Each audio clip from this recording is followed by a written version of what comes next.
This is a brief introduction to an issue that some of us have been discussing, and it's a very interesting issue for us. And this issue is the diversity of the black Hebrews or Hebrews who acknowledge themselves, or those blacks who acknowledge themselves to be Hebrews.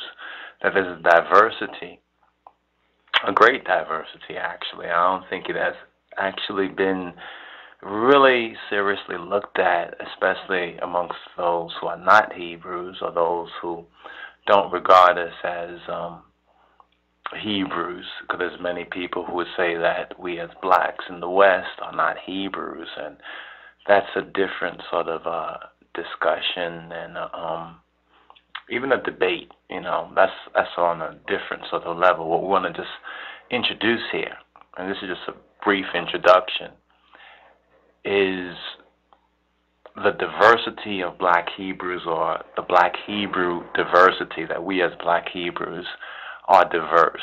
And they said that diversity is strength, that there's strength in our diversity. But the first thing we need to do is to come to the acknowledgement that we are so diverse as a people. And there's different, for example, if you go on the internet, even the YouTubes, and you put in black Hebrews, you probably will find the videos and the postings from some of our, for lack of a better word, let's call them extremists. I wouldn't call them fanatics. Some would say they're fanatics. Our enemies will call those black Hebrew Israelites who are extreme in their positions and extreme in their points of view, would call them fanatics or radicals.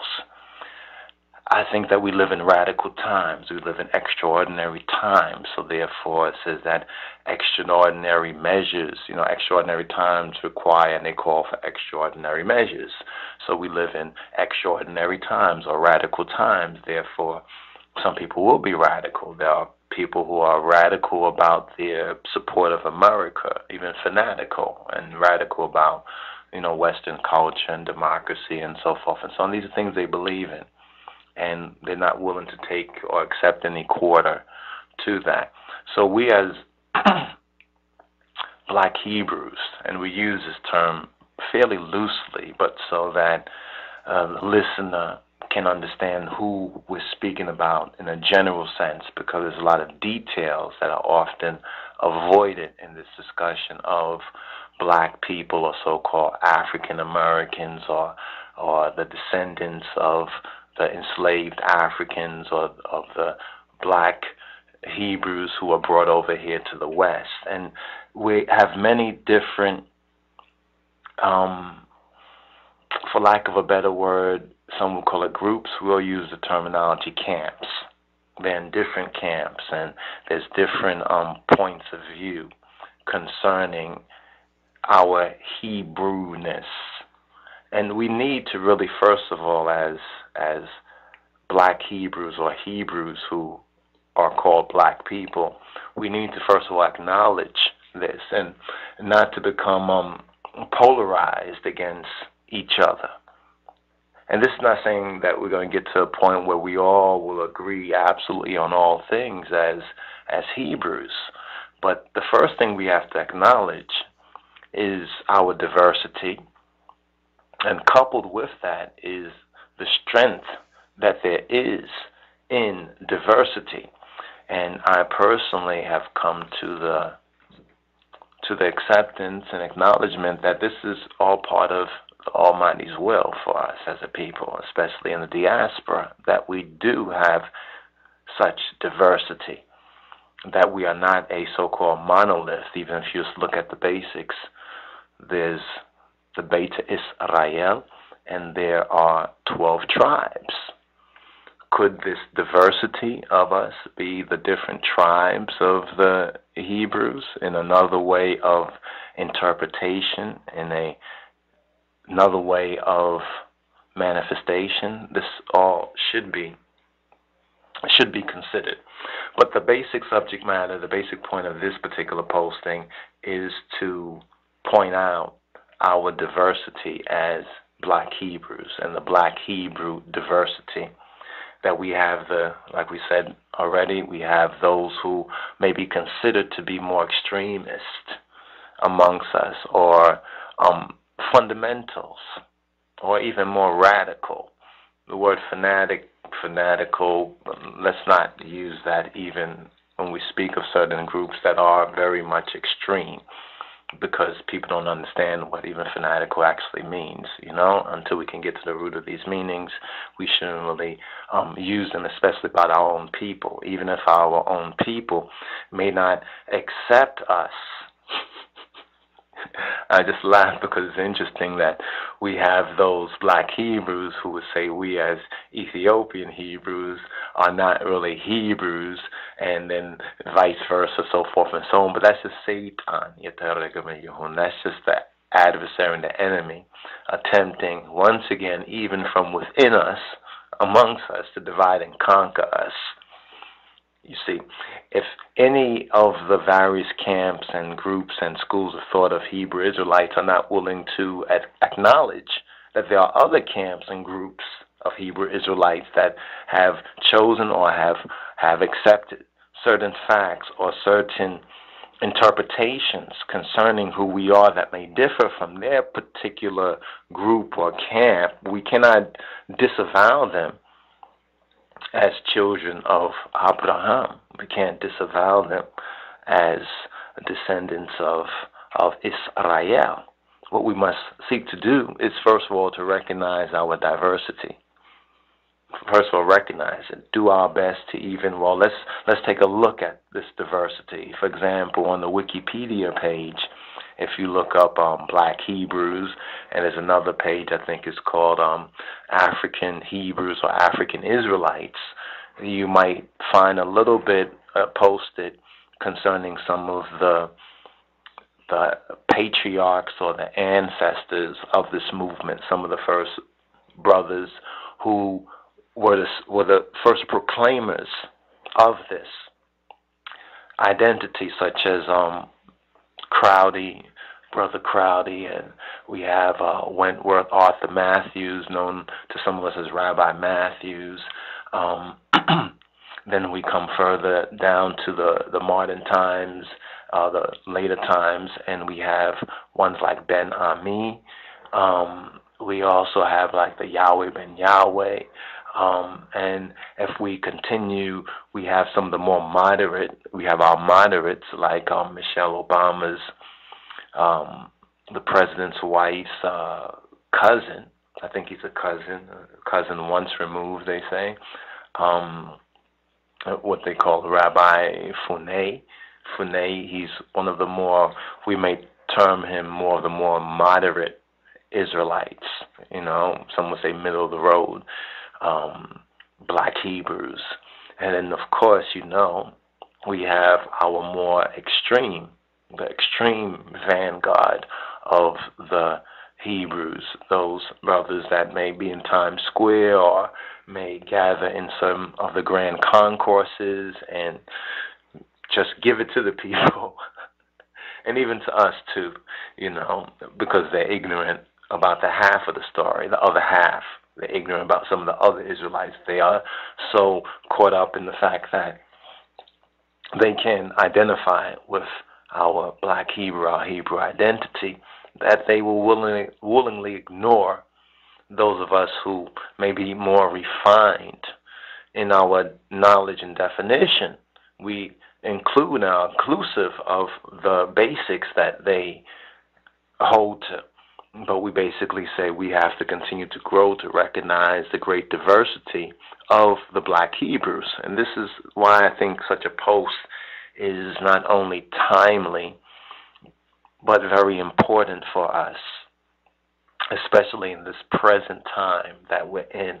We got to recognize that our strength as Hebrews, as Black Hebrews, lies in our diversity.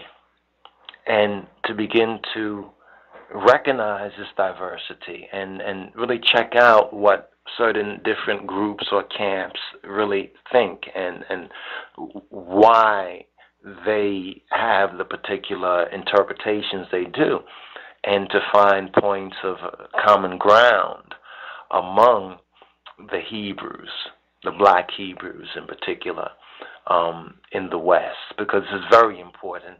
Otherwise, we will be ignoring the very word that we say prophecy has fulfilled concerning us, which is Torah and the Nabiyat, or the Nabim, as you would say, or Navim, as some of the moderates choose to speak it, like the Ashkenazis. You know, that's their choice.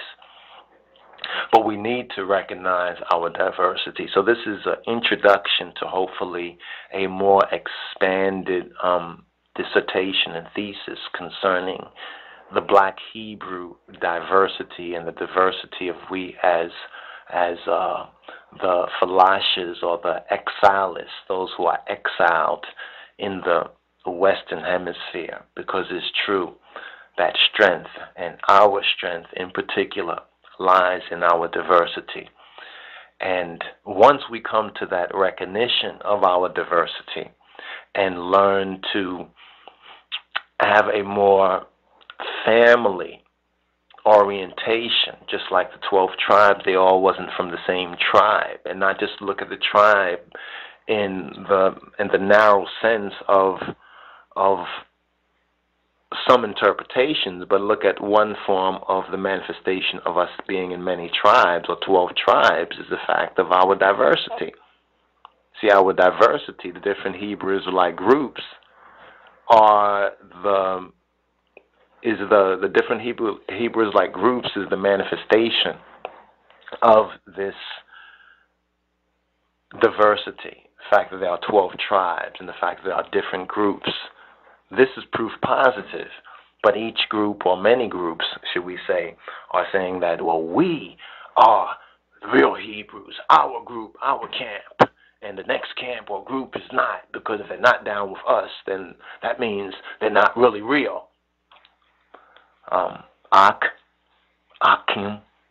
Hakim, that's not your call, brothers. That's not your call to decide whether we are Hebrews. I mean, we already have our enough problems, or challenges rather, with the Gentiles and with the confused Negroes, you know, our confused people that don't want to recognize who they are, to encounter these sort of problems with those of us who at least we agree on the basics, that the people brought over to the Americas and the Caribbean were by and large, were the Beta Israel, or the Hebrew Israelites, and that our experience in America is biblical as black people. Our experience in the Americas and Caribbean is a biblical prophetic fulfillment, and that there are other Hebrew Israelites as well around the world, especially in Africa, although some would say they are Hamites.